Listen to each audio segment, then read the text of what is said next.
Nós vamos continuar pregando a nossa série de mensagens, as 7 cartas do Apocalipse, e eu peço que você abra sua Bíblia comigo hoje à noite, no livro de Apocalipse, capítulo 2, livro do Apocalipse, capítulo 2, nós vamos a partir do versículo 8, semana passada nós fomos do capítulo 2, versículos 1 a 7, nós vamos hoje do 8 até o versículo 11. Quem encontrou vai dando glória a Deus. Aleluia. Assim diz a santa e poderosa palavra: ao anjo da igreja em Esmirna escreve: estas coisas diz o primeiro e o último, que esteve morto e tornou a viver.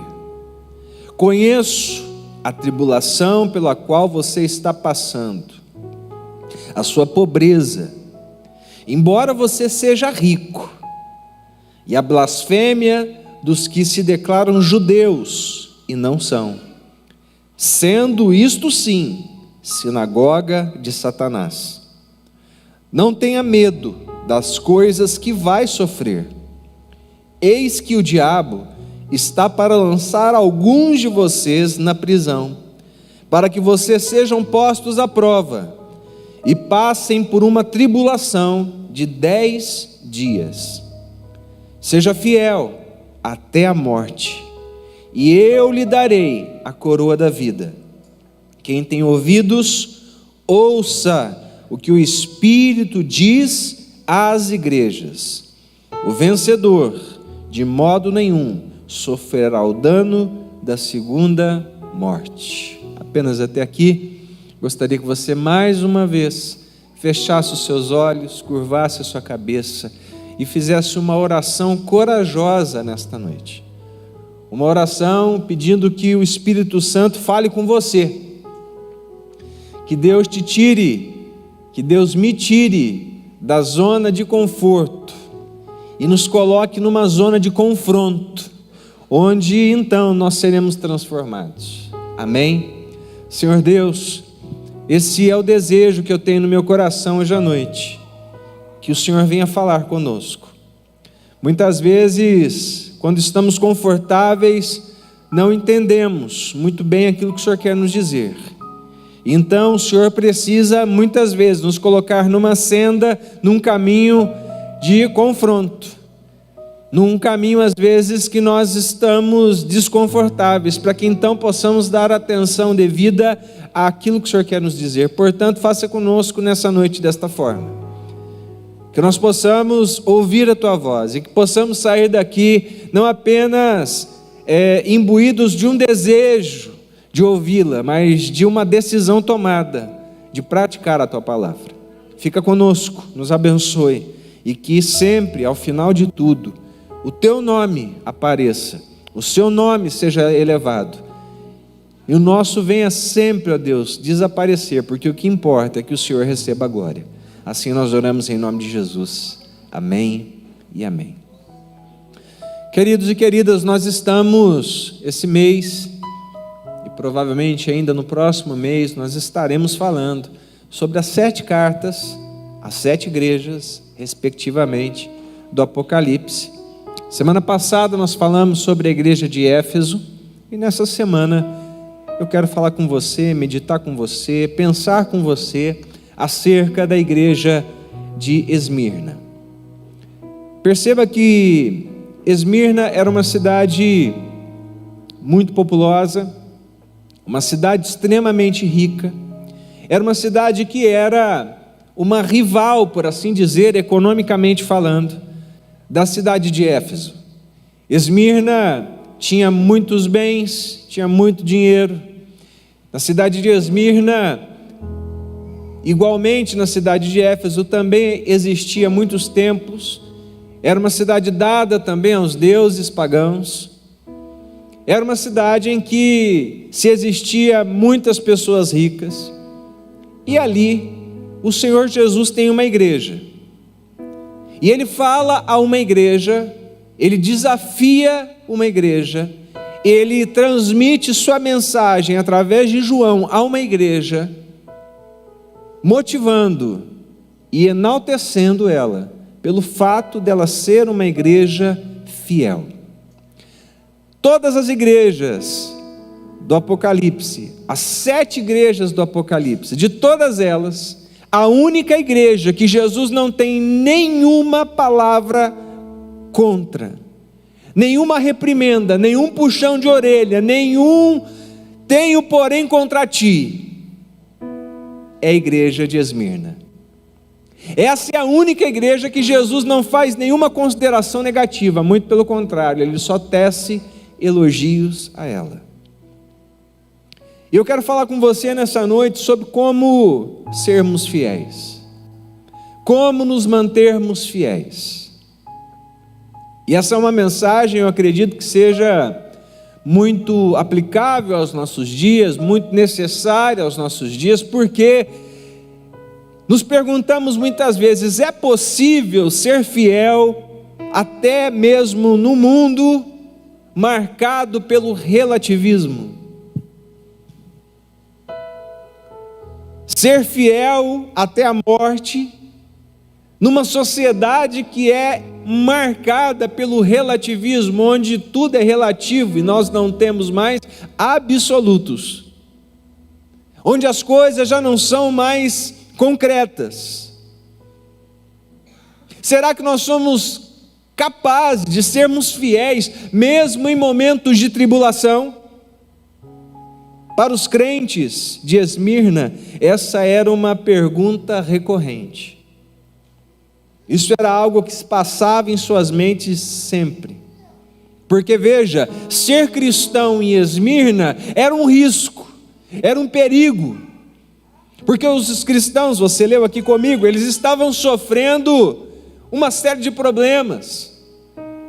Eles sofriam o confisco dos seus bens, eles sofriam com a própria morte.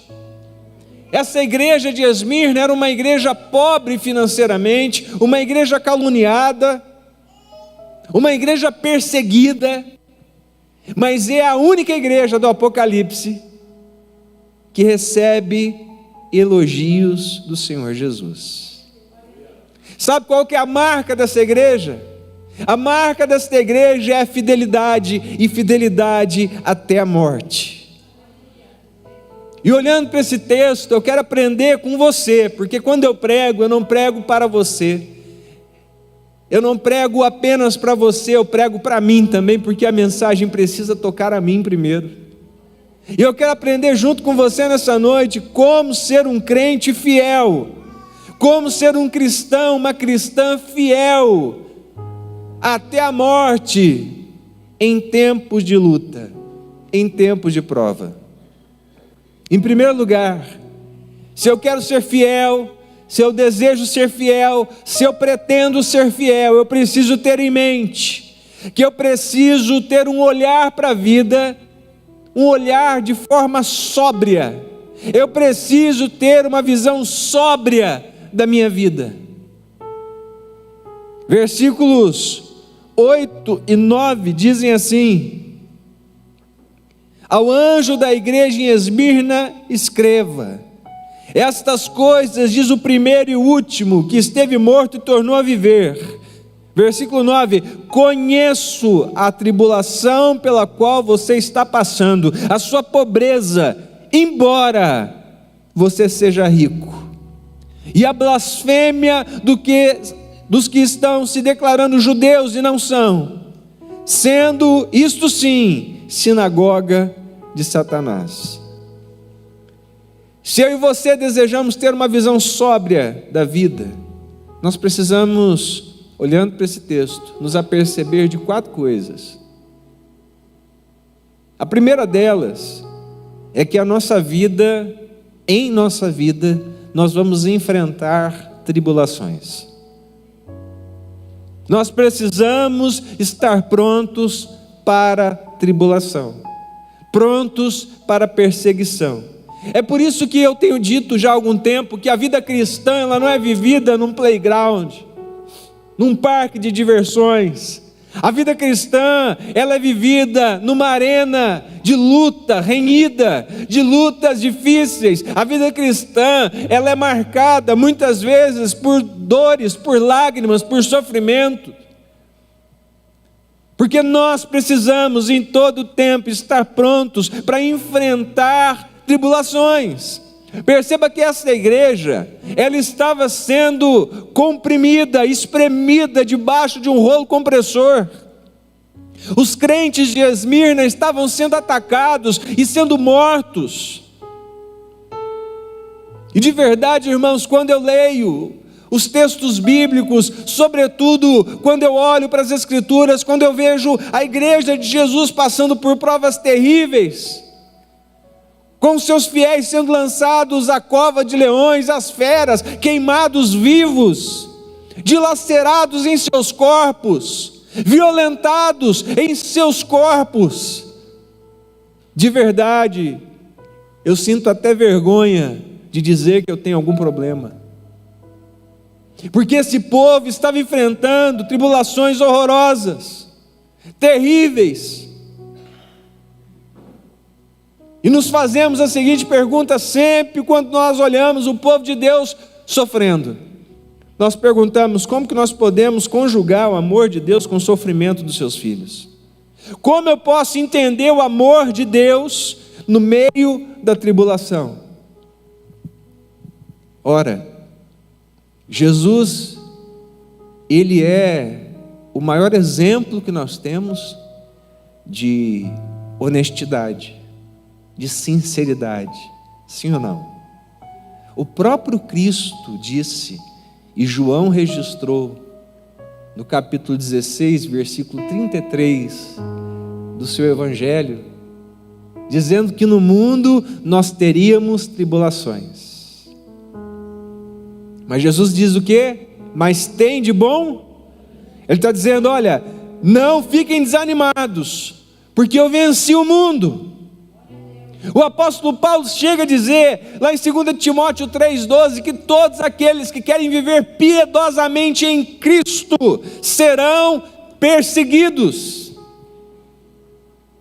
Paulo continua ainda dizendo, em 2 Coríntios 4,17, que a nossa leve e momentânea tribulação produz em nós um eterno peso de glória acima de toda comparação.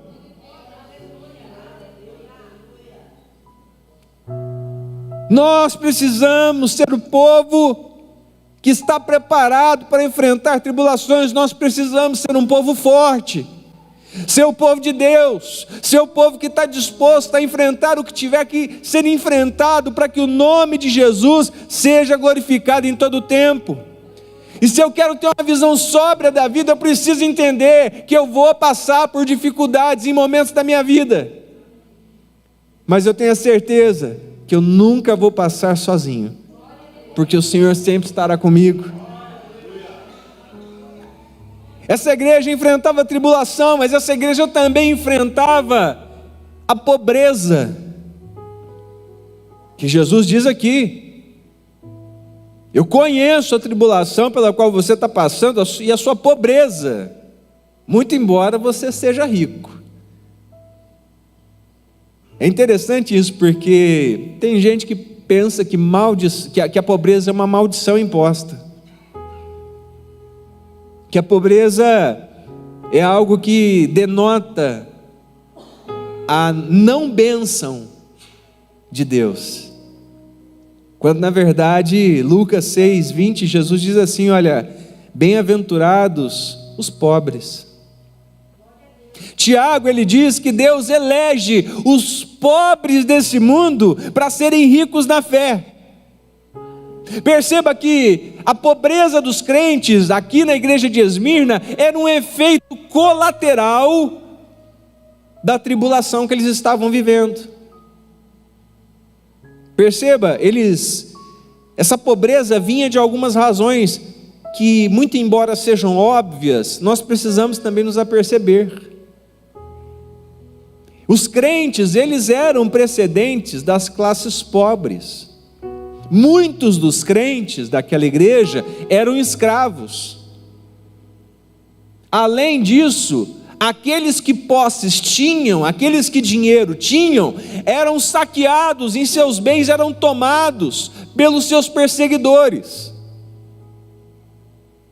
Os crentes, eles haviam renunciado os métodos suspeitos de ganhos e de lucros ilícitos, porque a primeira coisa que o Evangelho produz em alguém que foi tocado por Jesus é um desejo de viver em santidade. E quem vive em santidade não quer ter lucro mais de qualquer forma. Ele quer o lucro sim, mas o lucro pelos motivos certos, da maneira correta. Eles abriram mão de viver uma vida torta, e por isso eles perderam os lucros fáceis, porque decidiram andar em novidade de vida. Perceba, a pobreza não é sinal de que Deus não está nos abençoando. A pobreza pode ser um efeito colateral da nossa santidade, por nós escolhermos andar certo. Eu estou fazendo uma diferenciação para você entender, porque uma coisa é ser pobre, outra coisa é ser miserável. Tem diferença. Porque tem gente que tem milhões na conta bancária, mas é miserável. E tem aqueles que têm pouco dinheiro, que vivem às vezes com um salário mínimo, mas se você for na casa dele ou na casa dela, sempre tem um cafezinho, sempre tem um negocinho lá, é generoso. Uma coisa é ser pobre, gente, outra coisa é ser miserável. E Deus tem cuidado de nós. Amém? Um outro ponto que essa igreja estava enfrentando, além dela estar passando por tribulação, além dela estar vivendo na pobreza, além dela estar vivendo situações muito difíceis, ela também vivia a difamação, porque existiam judeus que estavam espalhando falsos rumores sobre os cristãos. As mentes do povo de Esmirna, da cidade de Esmirna, estavam sendo envenenadas, e os crentes estavam sendo acusados de coisas graves, porque é assim que o diabo faz. O diabo, ele é acusador, ele é o pai da mentira, ele é aquele que tece todo tipo de comentário impróprio. E perceba, aqueles que usam a arma das acusações levianas são igualmente, como Jesus disse aqui, sinagoga de Satanás. A religião daqueles judeus foi satanizada, porque se tornou uma religião de ódio, uma religião de perseguição, de rejeição da verdade. E eu preciso te dizer que quem difama Cristo ou degrada aqueles que o servem está promovendo as obras infrutíferas das trevas. Perceba, muitas vezes eu e você podemos ser caluniados, e não importa o que estão falando ao seu respeito, ao meu respeito. O que importa é o que Deus fala ao meu e ao seu respeito. Por isso eu te pergunto nessa noite, o que Jesus está falando para o Pai? Porque Ele intercede por nós. Você entende isso? Ele está diante de Deus, Ele é o sumo sacerdote intercedendo por nós 24 horas. E eu me pergunto, o que Ele está dizendo ao meu e ao seu respeito? Se é coisa boa, não se preocupem com o que estão falando lá fora. Pastor, dói, é verdade, dói, mas passa, porque o que importa é o que Jesus diz ao meu respeito, ao seu respeito. Além de estar enfrentando difamação, esse povo também estava enfrentando prisão, porque alguns crentes de Esmirna estavam sendo presos. E perceba que ser preso hoje já é algo muito ruim. Ser preso porque professa-se a fé cristã é pior ainda, porque é uma prisão injusta, é uma prisão por conta de opinião. Mas naquela época, ser preso era algo muito pior. Perceba, amados, eu tive a oportunidade de conhecer cadeia. Conheci cadeia quando era criança, bem pequenininho. Meu pai era carcereiro, meu pai era policial civil. E eu cresci dentro da cadeia, porque de manhã às vezes eu passava um tempo na cadeia, depois eu ia lá para o fórum, que era uma coisa do lado da outra. E eu era pequenininho, e eu passava, de vez em quando meu pai descuidava, o Aldo sumiu. Cadê o Aldo? O Aldo passava pela grade. E tinha um dos presos, o nome dele era Pena. O Pena já faleceu. E o Pena era um grande violonista. Tocava muito violão. E eu sempre gostei de música, eu era pequenininho. E eu corria lá para a cela do Pena. Porque o Pena, além de ser um bom violonista, ele também dava uns docinhos para a gente. Né? Você entende que é uma outra época, né? Era outro tipo de preso, né? Hoje nem se sonha em pensar em fazer um negócio desse, né? Mas aí meu pai saia correndo, achava onde estava o Aldo. Sabia que o Aldo estava lá na cela do Pena. E já não era bom, porque eu lembro do cheiro. Depois, na fase adulta, eu prestei um concurso público e eu fui trabalhar como agente penitenciário dentro de algumas cadeias, né? E amados, aquele ambiente, além de ser carregado espiritualmente, é um ambiente insalubre, é sujo. Não estou dizendo que os presos são sujos, porque eles não são. Eles tomam banho, até porque se não tomar banho lá, o couro come, entre eles. Tem que estar limpinho, mas é um ambiente insalubre. E eu lembro que às vezes eu saía para fazer revista e ronda na linha de tiro, que é uma linha que fica atrás das celas, e por onde o esgoto sai, e tinha cada rato que era do tamanho ou maior que gatos, e eram animais assim, que a gente acostumou com eles, porque eles vinham no pé da gente, acostumou, entendeu? De vez em quando uns ficava de pé, dava medo. Se hoje é assim, você imagina naquela época, porque naquela época, na época dos apóstolos, na época de Cristo, ser morto, aliás, ser preso era quase a mesma coisa que ser enviado para a morte, porque eles morriam na cadeia, porque primeiro eles não comiam, tinha má alimentação, não tinha direitos humanos naquela época, o ambiente era sujo, eles estavam expostos a todo tipo de bactéria, todo tipo de doença, e os cristãos estavam sendo levados para estes lugares. E Jesus diz: olha, vocês estão passando por isso, porque vocês estão sendo postos à prova. Aquele povo estava sendo levado à banca de testes. Eles estavam sendo colocados à prova, porque Deus queria refiná-los. Muitas vezes eu e você somos colocados à prova, porque o Senhor não quer que nós nos percamos no meio do caminho. Nós somos colocados à prova porque Deus quer nos melhorar. Satanás nos tenta para nos fazer perder a salvação e a bênção de Deus. Mas Deus nos prova para nos melhorar, para nos refinar como ouro. Eles estavam sendo testados em sua fidelidade. E eu preciso te dizer nessa noite, meu irmão, Deus vai testar a sua fidelidade. Mas Deus, Ele é fiel. E Ele não permite que eu e você sejamos tentados além das nossas forças. Ele supervisiona o nosso teste. Ele passa conosco.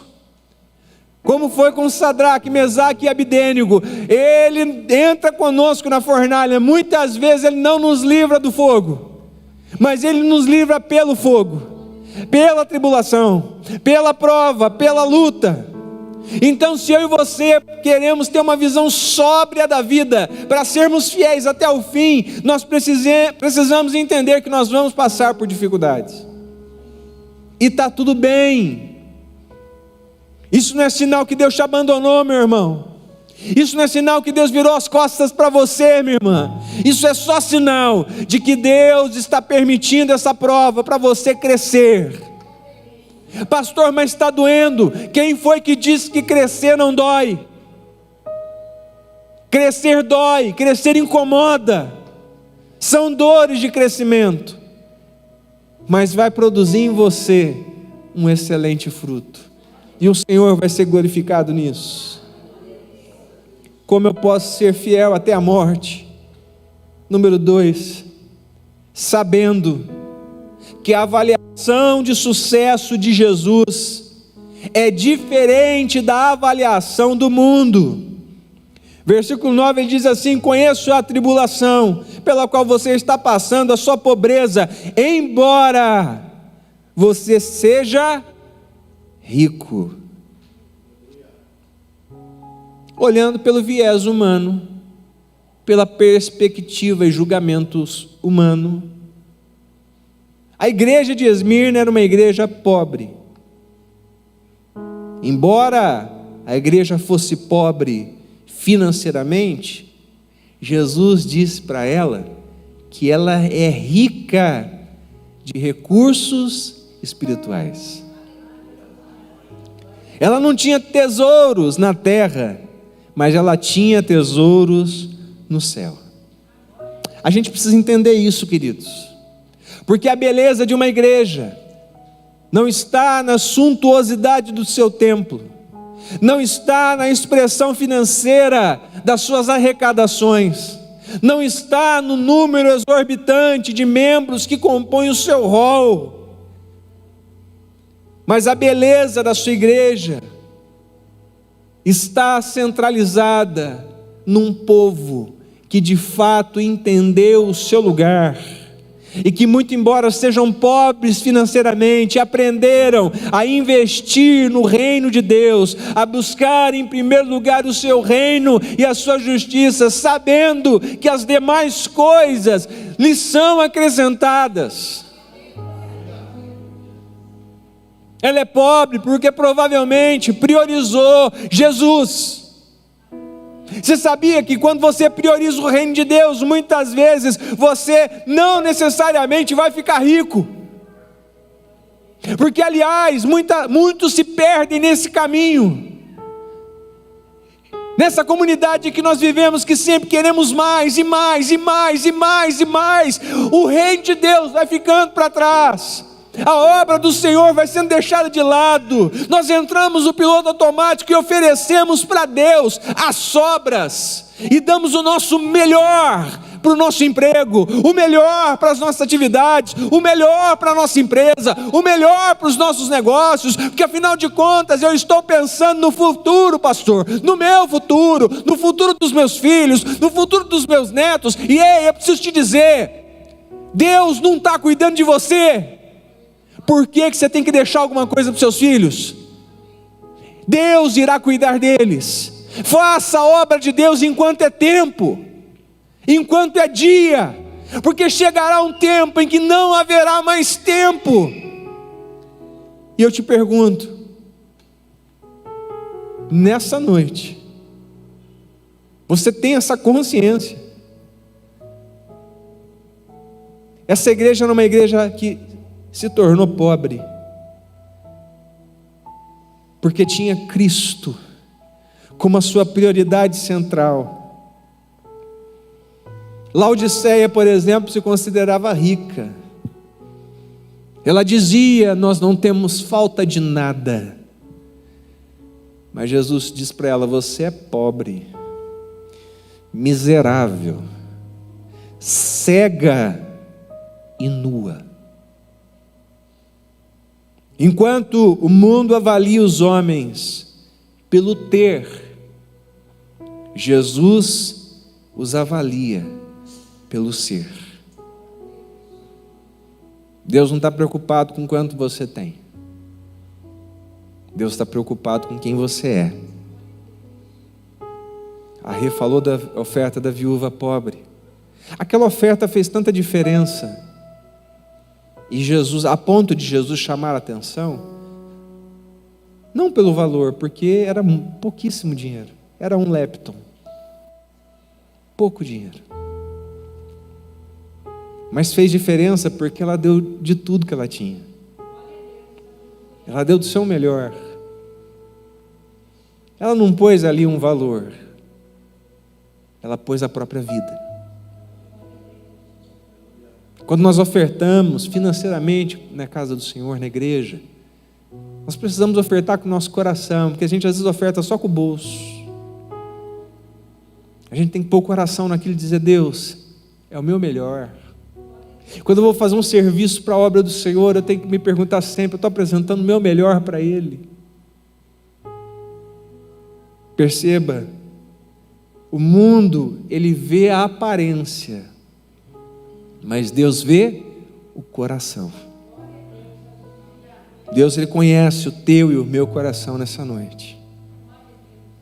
Aquela igreja era uma igreja pobre, mas era fiel. Ela era pobre, mas possuía tudo e enriquecia a muitos. Nós podemos ser ricos para com Deus, ricos na fé, ricos em boas obras. Deus nos chamou para isso. E essa é a marca principal de uma igreja que Jesus só elogia. Em terceiro lugar, se eu e você queremos ser fiéis e fiéis até a morte, de fato, nós precisamos estar prontos a fazer qualquer sacrifício para honrar Jesus. Olha o que diz o versículo 10, a parte B, diz assim, ó. Vamos ler o 10 todo, diz assim: não tenha medo, ou não temas as coisas que tens de sofrer, eis que o diabo está para lançar em prisão alguns dentre vós, para ser dispostos à prova, e tereis tribulação de 10 dias, sê fiel até a morte, e dar-te-ei a coroa da vida. Olha só, aquele povo, igreja, era um povo pobre, perseguido, caluniado, presos, e agora eles estavam sendo encorajados a enfrentar a morte, se preciso fosse, para não negar o nome de Jesus. Perceba que o desafio que Jesus tem para nós é o mesmo desafio que Ele tem para essa igreja em Esmirna. Não é ser fiel até o nosso último dia de vida na terra. Tem gente que pensa que ser fiel até a morte é permanecer fiel até o último dia de vida na terra. Isso é verdade, por um lado, mas no contexto é ser fiel a ponto de morrer por essa fidelidade. É estar pronto a preferir morrer a negar Jesus, porque Jesus é o nosso exemplo. Ele foi obediente, e obediente até a morte, morte de cruz. Ele foi da cruz para a coroa, e é exatamente isso que acontece quando um crente tomba na terra em fidelidade. Ele tomba na terra, mas ele se ergue no céu para receber a coroa da vida, que está reservada para aqueles que creem. Aleluia. Essa linha foi traçada também para a igreja de Esmirna. Ele disse: olha, ser fiel até a morte, e dar-te-ei a coroa da vida. Nós não somos candidatos à morte, amados, nós somos candidatos à vida. Jesus nos chamou a ter vida, e vida em abundância. Eu preciso te dizer, a vida nessa terra é um estalar de dedos, é um vapor, passa muito rápido. É por isso que você não deve ficar se apegando com pequenas coisas aqui na terra. Viva os seus dias como se fossem os últimos, porque só Deus sabe qual é o último dia. Esteja preparado para se encontrar com o seu Senhor. Se for agora, pela vinda de Cristo, amém. Mas se for pela morte, amém também. E o Senhor nos chama a ser fiel a Ele, até a morte, se necessário for, dando a própria vida para que o nome dEle seja glorificado. Nós somos chamados a sermos fiéis até as últimas consequências, até mesmo num contexto de hostilidade, de rejeição e de perseguição. Hoje, Jesus espera de nós fidelidade. Fidelidade na vida, fidelidade no testemunho, fidelidade na família, fidelidade no ministério, fidelidade nos negócios, fidelidade na pregação, na palavra, na fé. É por isso que a gente está pronto para morrer, para enfrentar o que for, mas a gente não negocia o Evangelho. Pastor, mas o povo gosta de outras coisas. Verdade. Mas eu estou preocupado com o que Jesus gosta, porque eu ainda acredito que o amor do Senhor é o grande motivo de nós estarmos aqui. Não é porque a gente tem uma igreja descolada, não é porque a gente faz atividades que mexem com as nossas emoções. Você está escutando esse fundinho musical que tem no fundo da minha mensagem? Está escutando? Eu odeio isso. Eu odeio esse fundo musical. Você sabe por que tem? Para tentar equalizar o ruído que nós temos de fundo no salão, para o áudio não chegar muito ruim, ou chegar melhor para quem está nos acompanhando pela internet. Não é para mexer com as suas emoções, porque Jesus não precisa disso. Jesus não precisa de microfone para trabalhar no teu coração. Ele não precisa de iluminação, ele não precisa de câmera boa, ele não precisa de som bom, ele não precisa de gente dançando, ele não precisa de músico bom, ele não precisa de nada disso. Você sabe o que Jesus precisa? Só que você e eu estejamos com o coração aberto para receber a sua palavra, para obedecer a sua palavra. É interessante porque Paulo diz assim em Filipenses 1:29, não é porque eu falei que eu não gosto que eu não tenho que ter o fundo, vocês voltam o fundo lá, que parou o fundo, tá? Paulo diz assim, Filipenses capítulo 1, versículo 29, a vós foi dado o privilégio não apenas de crer em Cristo, mas também de sofrer por Ele. Amados, já parou para pensar que a Bíblia tem hora que fala umas coisas para a gente que é meio estranho? Vamos ser sinceros. Quem aqui gosta de sofrer? Você gosta de acordar de manhã com aquela cólica de rim? Você gosta? Você gosta de ter unha encravada? Você gosta de ter enxaqueca? Diarreia? Você não gosta. Aliás, ninguém é feliz com diarreia. Não conheço ninguém que seja feliz com diarreia.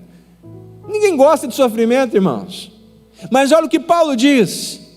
A nós, a você e a mim, foi dado o privilégio de não apenas crer em Cristo, mas também de sofrer por Ele. O que é sofrer por Jesus? Sofrer por Jesus é padecer sofrimento, passar por sofrimento, quando nós estamos fazendo o que é certo. Quando a gente está convicto de que nós estamos alicerçados, não no nosso ego, não nas nossas convicções meramente humanas, mas nós estamos alicerçados em nossas decisões, convicções e movimentos, quando o alicerce é a palavra de Deus. Se eu estou alicerçado em Cristo, pode vir o vento que vier, a casa vai permanecer de pé. Então, quando que eu sofro por Cristo? Quando você não negocia os seus princípios lá no seu trabalho, e o teu patrão chama você para conversar e diz, olha, se você não andar dessa forma, que diz contra os teus princípios cristãos, eu vou ter que te mandar embora. E você continua sendo fiel, e você é demitido por isso. Você está sofrendo perseguição, você está sofrendo por Cristo, e isso é um privilégio. Quando você não transige nos seus princípios, e você sofre por isso. você está sendo um privilegiado. Quando você decide ser fiel, ser leal a Deus, sendo fiel e leal à sua igreja, sendo fiel e leal ao seu pastor, que você tem um pastor aqui na terra, amém? Honrando ele, sendo uma bênção na vida dele, e ainda assim as pessoas lá de fora falam que são tontos, que são bobos, são trouxa. Você não tem que obedecer homem não, você tem que obedecer aquele lá de cima. E aí você perde seus amigos, você talvez perca alguns laços de relacionamento. É um privilégio sofrer por Jesus. Por vezes nós sofremos porque sim, queríamos muito e queremos muito ver as igrejas lotadas de pessoas, mas nem todas estarão, porque me parece que quanto mais a palavra de Deus é pregada em alguns ambientes, mais as pessoas vão cumprindo aquilo que Paulo disse, que no final dos tempos elas não suportariam a sã doutrina. Elas teriam como comichão nos ouvidos, iriam procurar pessoas que iriam falar para elas aquilo que elas querem ouvir. Elas vão procurar o show de espetáculo, o show das revelações, mas não querem ouvir a palavra do Deus vivo. Se temos que sofrer por isso, isso é um privilégio. Eu sofro com alegria, se é que é possível. Eu passo por isso com alegria no meu Deus, porque eu sei que no final de tudo, como eu disse a semana passada, eu vou dar conta para Ele, não é para você, não é para quem quer que seja. Em quarto lugar, se eu quero ser fiel, como a igreja de Esmirna foi, eu preciso me lembrar sempre que Jesus está no controle de todos os detalhes da minha vida. Nada escapa às suas mãos. Ele diz assim em versículo 10: não tenha medo das coisas que você vai sofrer. Eis que o diabo está lançando ou vai lançar vocês na prisão, para que vocês sejam postos à prova e passem por tribulação de 10 dias. Seja fiel até a morte, e lhe darei a coroa da vida. Saber que Jesus passa comigo na prova, que Ele está comigo até nos momentos de sofrimento, traz muita alegria para o meu coração, traz conforto para o meu coração, porque Jesus conhece as tuas aflições, Ele conhece as minhas aflições, porque Ele é aquele que anda no meio dos candeeiros. Jesus é aquele que a sua presença nunca se afasta, Ele está sempre disponível, Ele está sempre perto. A gente precisa entender que a nossa vida não está solta ao léu. A gente precisa entender que o nosso Deus não cochila, Ele não dorme. A palavra do Senhor diz que não dormitará o guarda de Israel. Ele está olhando para nós, Ele está vendo as nossas dificuldades, Ele sabe o que nós estamos vivendo, Ele conhece a nossa tribulação, Ele sabe das nossas lutas, Ele sabe das nossas dores, Ele sabe ver as nossas lágrimas. Jesus, Ele permite o sofrimento com um propósito, e o propósito é provar a mim e a você. Jesus quer nos aprovar, por isso Ele nos prova. Não é para nos destruir. Muitas vezes eu percebo Jesus peneirando a sua igreja, da qual eu sou parte. E Ele faz isso para retirar da igreja a impureza, aquilo que não o agrada. Ele diz aqui na sua palavra que nós não devemos temer as coisas que temos de sofrer. Tem gente que vive com medo da doença. Tem gente que vive com medo de perder o emprego. Tem gente que vive com medo de perder a esposa, de perder o marido, de perder um filho. Tem gente que vive até com medo de perder um cachorro. Tem gente que vive com medo de enfrentar as dificuldades. E tamanho é o nosso medo, que muitas vezes a gente se esquece de que, querendo nós ou não, a palavra do Senhor vai se cumprir. E a igreja vai passar por momentos de tribulação. Hoje no Brasil, nós ainda vivemos um Estado democrático de direito, onde o Estado sendo laico, o laicismo do Estado não significa que o Estado é ateu, só significa que o Estado não tem uma religião, amém? Não proíbe a religião, não proíbe a crença. O Estado laico, ele só não interfere nessas questões, e é assim que tem que ser, porque tem que ter espaço para todo mundo. Eu não acredito num Deus que fecha a boca dos outros. Eu não creio num Deus que lacra os outros. Eu creio num Deus que dá oportunidade para todos conhecerem a Cristo. E eu creio num Deus que ama tanto, que nos deu a oportunidade de viver a nossa vida todinha errada. Muito embora isso sendo dor e sofrimento para Ele, Ele nos ama tanto que nos deu essa oportunidade. Então, o Estado tem que ser laico. Mas ainda vivemos no Brasil um Estado democrático de direito, a despeito do que muitas vezes nós vemos nos nossos superiores tribunais, que por vezes me parece que a Constituição é de mentira, mas ainda assim temos uma certa proteção no meio cristão. Temos liberdade de expressão, temos liberdade para falar do amor de Deus, para professar a nossa fé sem sermos presos ou perseguidos. A lei está ao nosso lado, por enquanto. Mas pode ser que um dia a lei não esteja mais do nosso lado. E a pergunta que eu me faço é: nós estamos dispostos a encarar a perseguição sem abandonar a fé, sem mudar de lado, sem abandonar o nosso Senhor? Que Jesus está dizendo: olha, vocês vão passar pelo estreito, alguns vão morrer, mas ser fiel até a morte, porque eu darei a vocês a coroa da vida.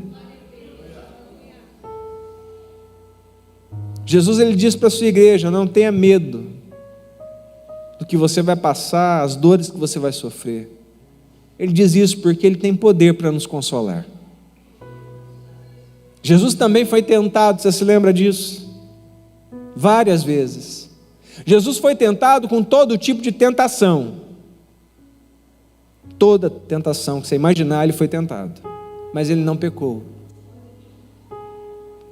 Então ele sabe o que é ser tentado, ele sabe o que é ser provado, e ele pode nos socorrer, porque ele trilhou esse caminho de sofrimento, de morte, e ele venceu. Eu preciso nessa noite concluir essa mensagem te chamando a atenção para o fato de que eu e você precisamos de um sopro especial do Espírito Santo nessa noite. Amados, eu tenho orado pela igreja de Cristo, para que a igreja passe e viva um grande avivamento. O avivamento não é quando almas se convertem, isso não é avivamento, isso é evangelismo. Avivamento é quando crentes mortos, como no vale de ossos secos, retornam à vida e se tornam frutíferos novamente. Eu tenho orado para que a igreja receba um sopro do Espírito Santo, e nós de fato entendamos qual é o nosso propósito na terra. O teu propósito na terra, o meu propósito na terra é ser um cristão de verdade que muda as realidades, que muda as pessoas pelo seu testemunho. pela presença de Jesus. Mas me parece que a maioria de nós estamos tão preocupados em colocar a culpa em alguém. Alguns culpam a fome, colocam a responsabilidade da fome no Estado, e é o Estado que tem que dar comida, é o Estado que tem que dar remédio, é o Estado que tem que fazer. É verdade, ele tem que fazer, mas onde falha é o Estado. A igreja precisa ser presente, ela precisa fazer a diferença, ela precisa de fato entender que ela tem um lugar nessa sociedade. Amados, se nós entendermos a nossa responsabilidade, a gente muda a história de Pederneiras, a gente transforma esse lugar num pedacinho do céu. Mas a gente precisa entender qual é a nossa responsabilidade, e é nossa responsabilidade sermos fiéis. Ser fiel muitas vezes vai te colocar em rota de colisão com pessoas importantes, com pessoas que podem querer a tua cabeça. Mas se essa for a vontade de Deus, eu perco a minha cabeça com graça e com privilégio de saber que o Senhor permitiu isso na minha vida. Quem tem ouvidos, ouça o que o Espírito diz às igrejas. O Senhor nos chama à vida verdadeira, a vida eterna. Amados, não trabalhem excessivamente pelas coisas dessa terra. Trabalhem pelas coisas lá do alto. Sirva a Cristo. Equilibre as coisas. A gente vive hoje a geração dos desequilibrados.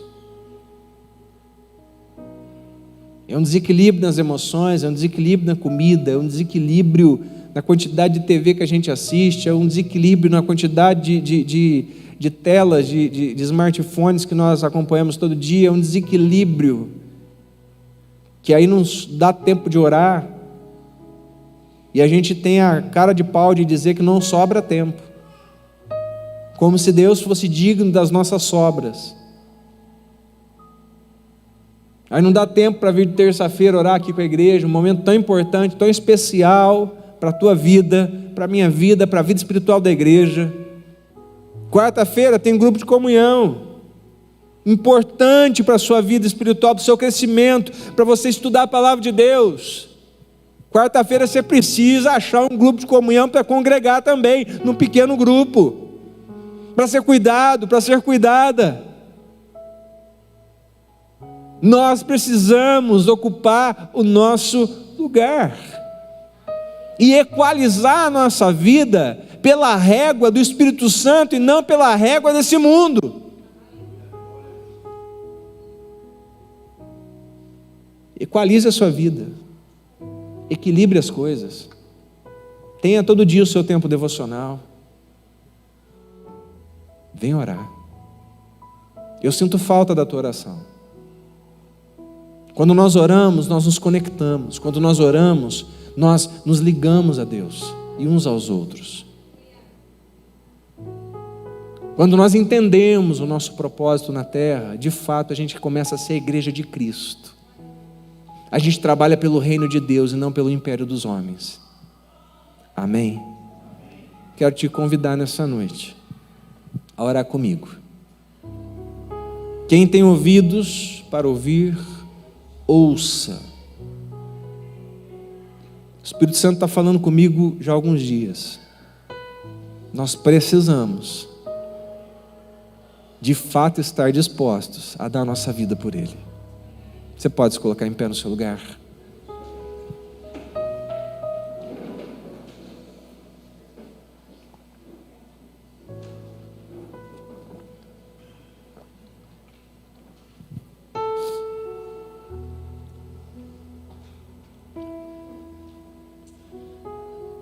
Deus, a Tua palavra, ela é poderosa, porque ela tem o poder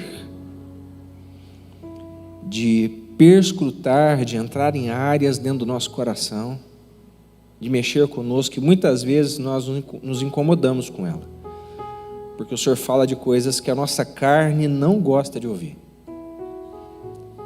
E a minha oração é que o Teu Espírito Santo quebre agora toda barreira, toda fortaleza na mente, e que essa palavra ela encontre um espaço dentro da nossa alma, para que a gente possa olhar para essa igreja, a única igreja da Ásia que o Senhor fala e não traz para ela nenhuma reprimenda, que a gente possa olhar para a igreja de Esmirna e se espelhar nela. Mesmo que venhamos a sofrer perseguições, mesmo que venhamos a sofrer retaliações, mesmo que venhamos a ser pobres por conta das nossas opções, mesmo que venhamos a perder bens, mesmo que venhamos a perder amigos, mesmo que sejamos presos, mesmo que sejamos mortos até, que possamos ser fiéis até o fim de tudo, fiéis até a morte. Pai, levanta uma igreja, levanta um povo, não apenas nessa cidade, mas ao redor do mundo, que está preparado no Senhor para enfrentar o que tem que enfrentar, e que apesar das pancadas, apesar das pedradas, apesar das dificuldades, ele vai avançar, porque o Senhor é o Deus que guarda o seu povo, o Senhor é o Deus que guarda a sua igreja. Guarda-nos, ó Deus, e que tenhamos sempre em vista e em perspectiva o céu. A nossa vida aqui na terra é momentânea, é passageira, é um sopro, é um vapor que logo passa. Mas o Senhor tem um tempo para nós, chamado eternidade. E nós vamos viver por toda a eternidade num lugar que não vai haver mais dor, não vai haver mais choro, não vai haver mais pranto, nem tristeza. E ali o Senhor enxugará dos nossos olhos toda lágrima. E nós nos encontraremos com os nossos queridos que já foram antes de nós. Nós nos encontraremos lá no lar celestial, Deus, e juntos celebraremos o Senhor por toda a eternidade, dizendo e cantando: Santo, Santo, Santo é o Senhor dos exércitos. Te louvamos por isso, Pai. A Tua palavra, ela tem esse poder de nos avivar, portanto nos aviva. E que no final de tudo, o Teu nome, o Teu santo e poderoso nome, seja exaltado e glorificado em nome de Jesus. Assim nós oramos, ó Pai. Amém e amém.